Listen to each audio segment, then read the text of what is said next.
Welcome again to our nice conversation that we always have between the three of us, Peter, Sophie, and myself, Filipe.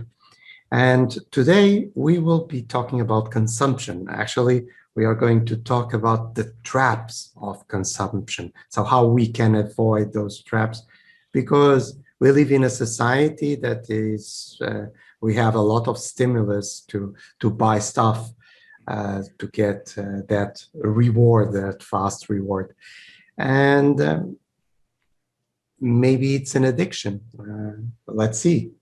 So first advice comes always from Sophie. Sophie, what is your advice to avoid these traps?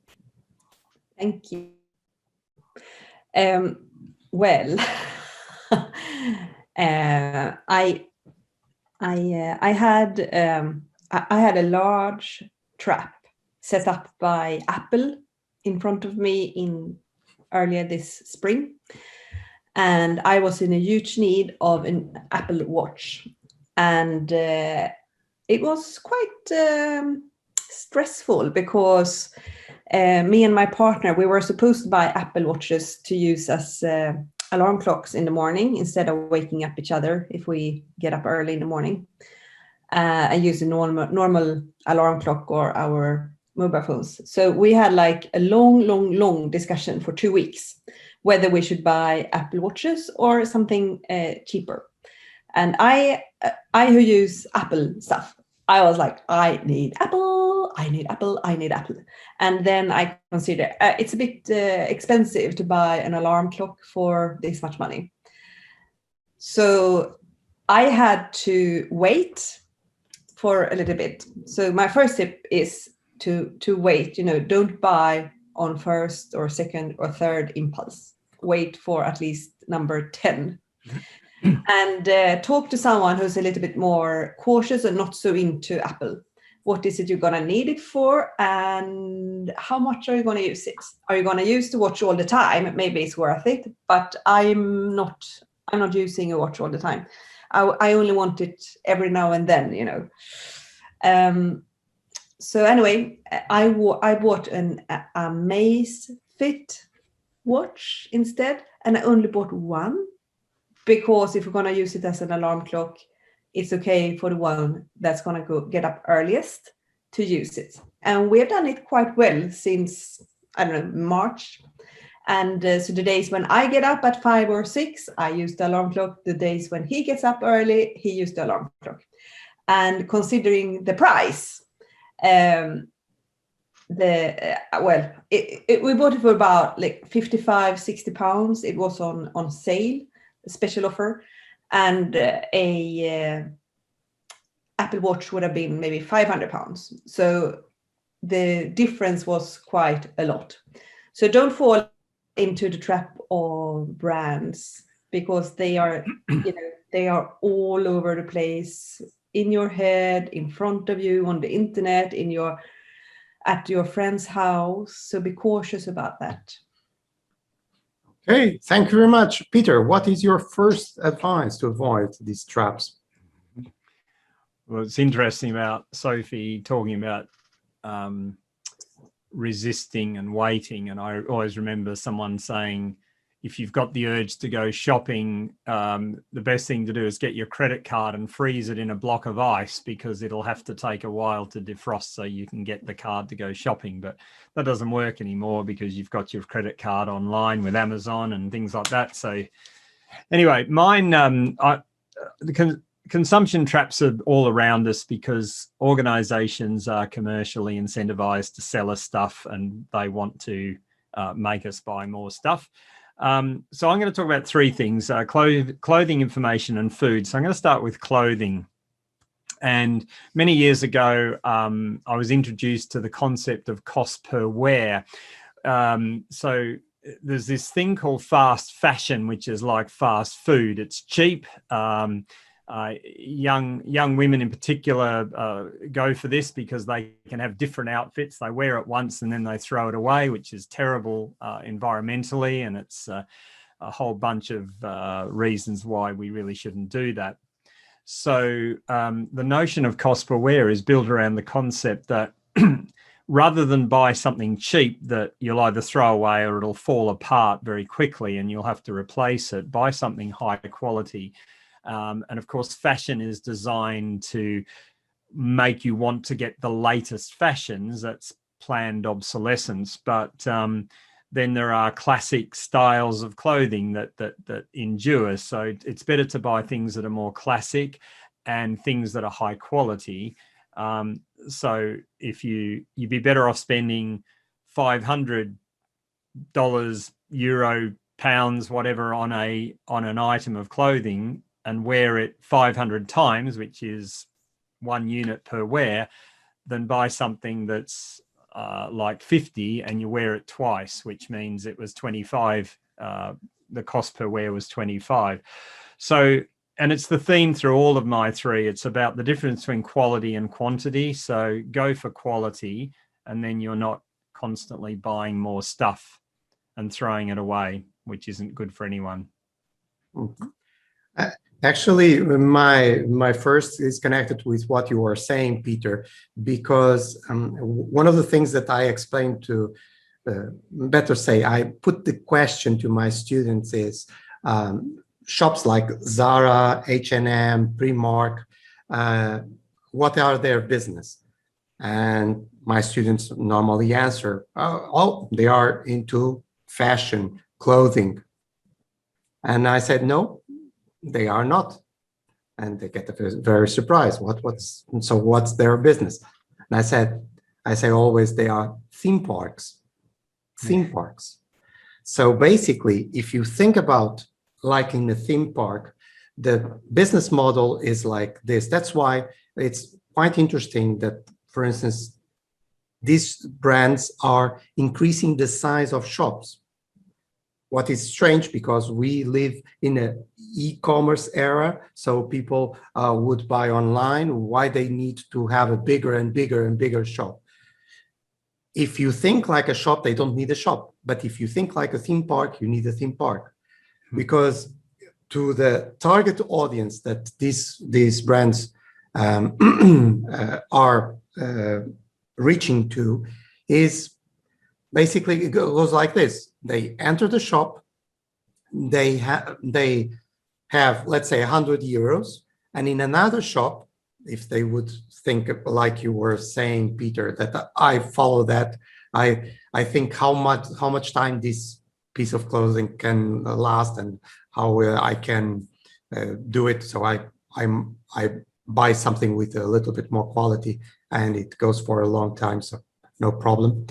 But in this case, they are looking for a fast reward. So basically, I enter with 100 euros and I might buy 10 pieces of clothes. Okay, so that means, especially if I'm sorry, Sophie, but if I'm a woman, I will check more pieces. So if a man is going to buy one piece of clothing, probably he will check 1, 2, 3 the most. Women probably will go 5, 6, 10. So you have to multiply. So the 10, you start wearing, checking close to you, almost 100 pieces. So 100 pieces takes time. And also there is another thing. There is even Instagram, Snapchat, and things like this. So they go inside and, oh, how I look like with this, how I look with that. So basically, it's a theme park. And then you go to the cashier and you have a lot of things. So having, in our primitive brain, having a lot of things is much better than having few things. Yeah. So the reward is bigger. Yeah. Another with Yeah. the same 100 euros. So if you let's say compare this as the ticket of Disney World or Universal Studios, it's more or less the same ticket. And the same time you spend there, you can spend, I wouldn't say a day, but you spend a morning, an afternoon, And you can even go with friends and have a shared experience. And if you don't go with friends, you can share it on the social network, so you have a shared experience. So this is a huge trap, and it starts with teenagers. So it is everybody that has, especially girl teenagers, be aware, because this is creating an addiction. This is sending your kids to the dealer. And it's social as well, isn't it? Because they encourage each other to buy Exactly stuff. Yeah. So that's why it's a theme park. Yeah. So, well, it's very problematic, and like everything is a click away. Of course, it's dangerous. Yeah. Sophie, so what is your second? Well, my next little problem I had recently, that's about pumpkins. I'm A huge problem for humanity. Yeah, it is. I think so. I planted a few pumpkins in May, and I think I planted like about 25 seeds, and I got 23 pumpkins coming up. So I had plenty of pumpkins, much more than I expected. And I didn't really have space for 23 pumpkins because they need lots of space. So I had to start building new gardening beds for my pumpkins. And I think I had at least 15 meters of new beds for them. And I said to myself that I'm not going to buy any new pumpkins or squash. It's forbidden.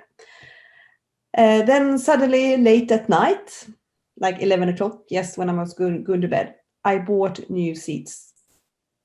And I couldn't resist it. I don't know why I did it, but I realized that I won't have any variety.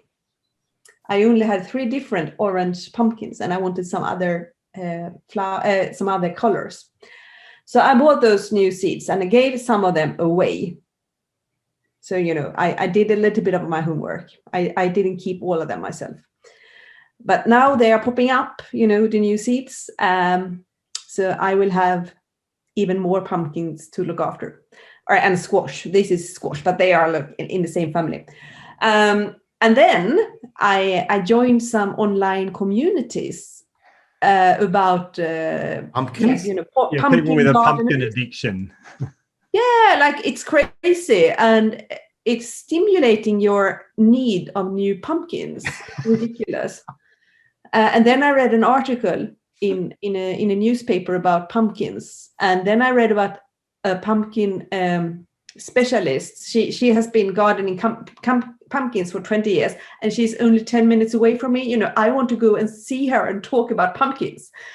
So anyway, my advice is don't do as I did. Don't join these communities, because they're just going to inspire you to buy the things that you probably don't need. And I'm a beginner. I'm afraid that they're going to die, all of them. And we have lots of snails and stuff here. I think they're going to be eaten up. Some of them, actually, a few of them died. So I gave a few plants away, and some of them died. So maybe now in total I have 25. But then the other day I also went to a sale. You shouldn't do this, gardening sale. And I bought a few more. And I promised myself that I should not do it. But anyway, stay away from those communities. Don't join them, because they will just create this need inside you. You will join at the end the Pumpkins Anonymous community, something like that, being a circle. My name is Sophie, and I have an addiction to pumpkins. Yes. Peter, tell me your second. Okay, so my second one is so the first one was clothing. Second one's about information, and once again, I think it's about quality rather than quantity. And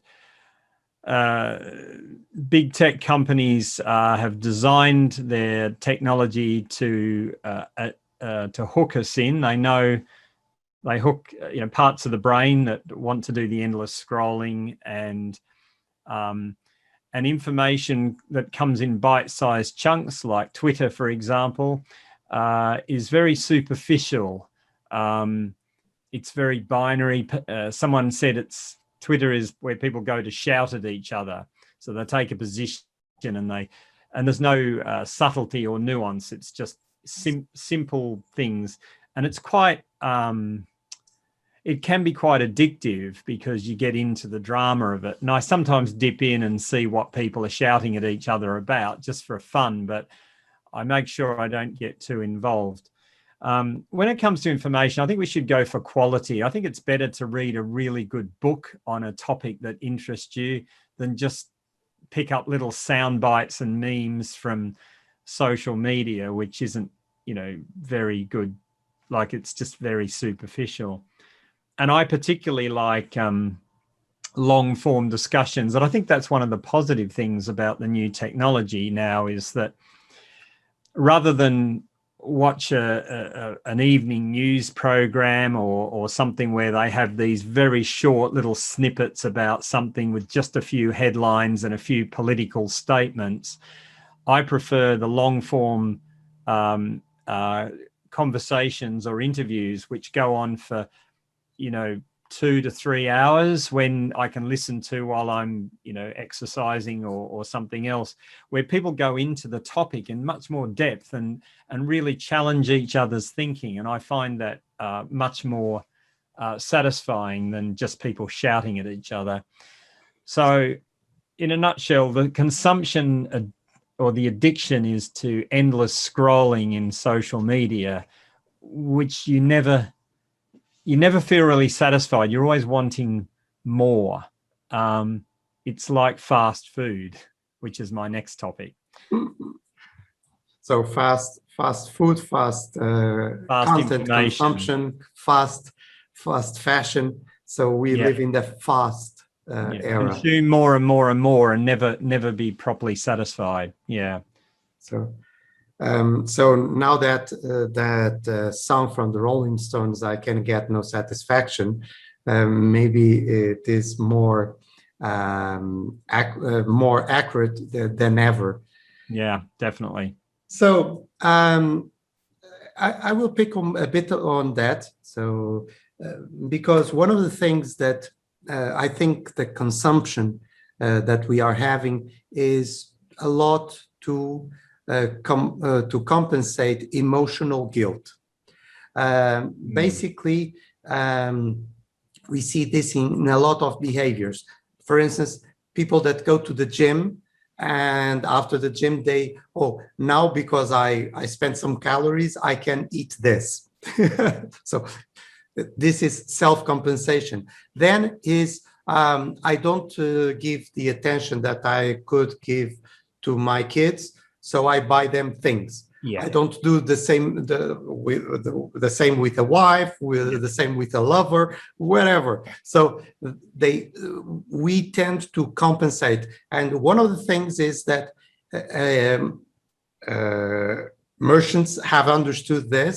So we have days of everything: Father's Days, Mother's Days, St. Valentine's Day, Christmas. So it is to compensate. And basically, this is a huge trap, because we feel guilty and we need to give. And also, we need to give in a certain day. So when things are more expensive, more difficult. So it's this kind of thing. Everybody goes for dinner in Valentine's Day. You try to book a restaurant. It happened to me several times that I don't care about those days, basically. So I don't care as much that it happened to me 1 or 2 years ago that I was like trying to make a reservation in a restaurant like 1 hour before, and they all are full. And I'm like thinking, why they are all full? And because it's a weekday, it's a normal weekday. And suddenly, but everybody goes at the same places, and they get worse service because the restaurants are more are crowded. They have less possibilities of dealing with so much people.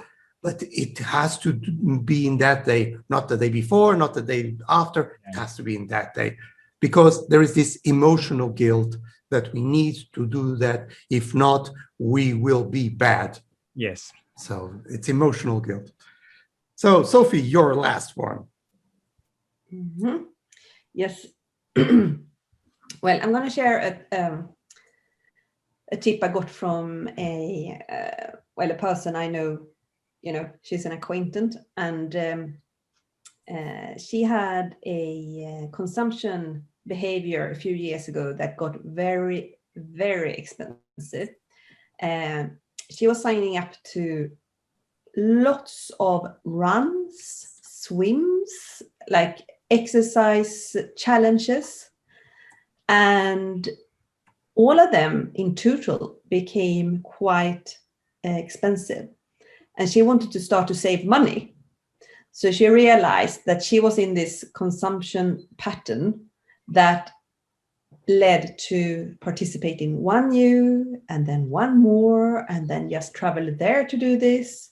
So she traveled quite a lot and spent a lot of money on different competitions, and they were not really satisfying her in the way that she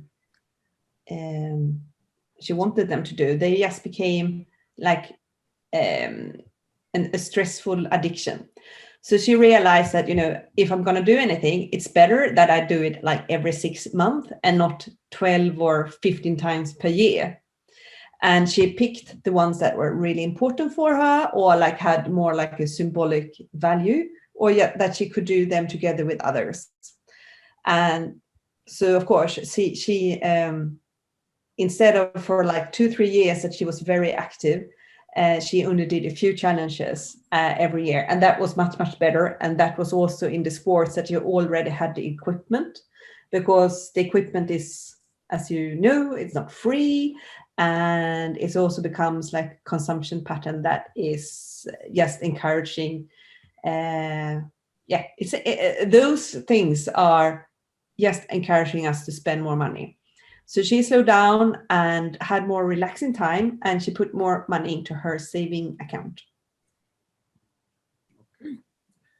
Thank you. Peter, your last one.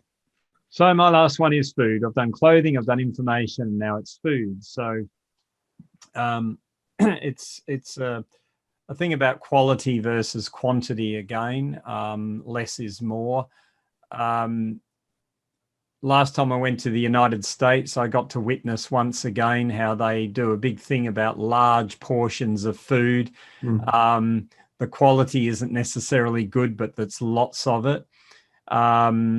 And contrast that to visiting some friends of ours. He's American and she's French, but she put on a meal for us that I remember going there and thinking, is that all we're getting? Because she put this food out. But actually it was more about the quality, and the French way is to savor the food and, eat it properly rather than just get lots of food down without thinking. And I realized at the end that I felt completely satisfied, even though it appeared to be less food. And I think there's a whole thing around quality of food because fast food is mass produced. It's loaded with chemicals that stimulate more consumption. There are particular bags of crisps that I like eating because they've got those chemicals that just want you to eat, make you want to eat more and more and more of them, even though they're not giving you any nutrition.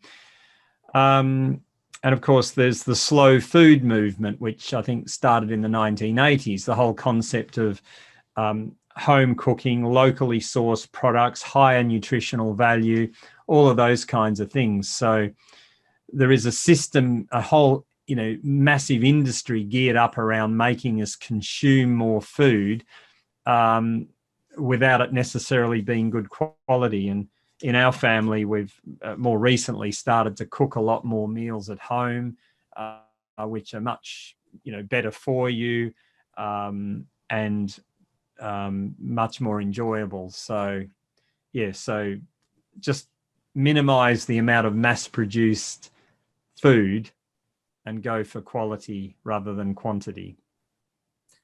Okay, my last one has to do with one thing that we tend to not to acknowledge, is that in decision making there is always emotion attached.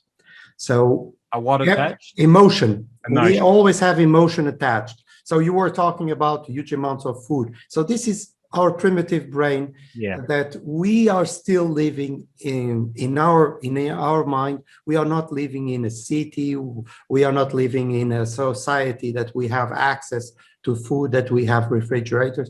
We are still living in a world that we have to hunt, and we don't know when the next meal will come. Yeah. So when we see a lot of food, we tend to eat a lot, Yes. because we don't know when the next meal will come.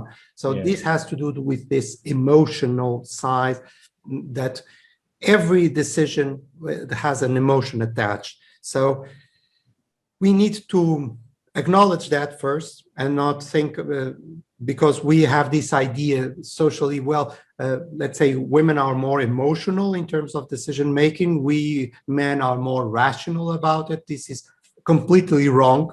We are both emotional in terms of decision. The thing is that in, let's say, culture, education, we the men are pressure not to show our emotional side about the decision, while women are free to do so. So we are like, no, you have to be specific, you're rational about the decision. You don't buy a car because you like the color of the car. You need to talk about emissions, consumption, the tax that you will pay. It's not the color, okay? It's not the color, but in reality, it's the color. You like the color of that car. You like the smell of the car when you did the test drive. So that's the thing. So we need to. This is a big effort. You have to get out of yourself and look at yourself and think: are you buying this because you love the brand? You when you were looking to that movie and you saw the hero with that product, you felt, I can be like that guy. So this is the kind of thing that advertising knows this a lot. That's why you can classify all ads in two categories: escape the pain and get the pleasure. So it's two possibilities. Every ad: escape the pain, get pleasure. So it is unbelievable, and it's so primitive. We are still primitive people. We are not so evolved. We're very easily manipulated, which is quite concerning, really. And the other thing about the consumption is being able to make a distinction between need and want, because we say we need things, but most of the things we don't really need them at all. We actually just want them, and as you say, it's more an emotional thing. But then and it's that reward of getting it. Yes. And then after 5 minutes, but the drug, the drug associated to the satisfaction is gone. My boss in Australia, when I got my first ever brand new car, and he'd bought one 6 months earlier, he said to me one day, "Is it just the car yet?" In other words, you get so excited about the new car, but after a while, it's just the car. You don't think, it's no big deal. The thrill wears off pretty quickly. Sorry, Sophie, you were going to say something? Yeah, no, we have a new Swedish word, which is villhöver. Oh, Jesus. And it means, it's like wants and need combined. So you say, I won't need this. I won't need.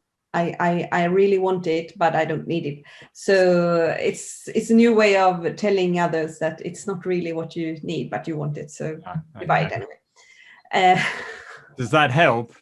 Well, it makes it more interesting when you're discussing this kind of consumption behavior. So people are actually acknowledging that they don't really need it, but they're admitting they just want it.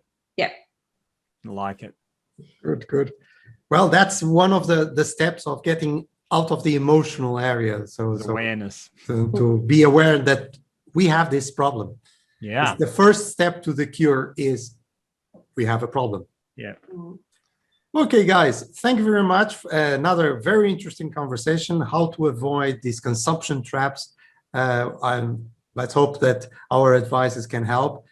We are using them ourselves in our lives, and from my point of view, they are helping me in order not to spend too much money and to create waste, because that was one of the things that Peter was saying, is that we create a lot of waste with these consumption traps. And and when we talk about environment and everything, I see a lot of nice people talking about environment, but they always think about the chimney of a factory, but they don't think about their individual behavior. Yeah. So guys, thank you very much, and see you next time. See you. Bye.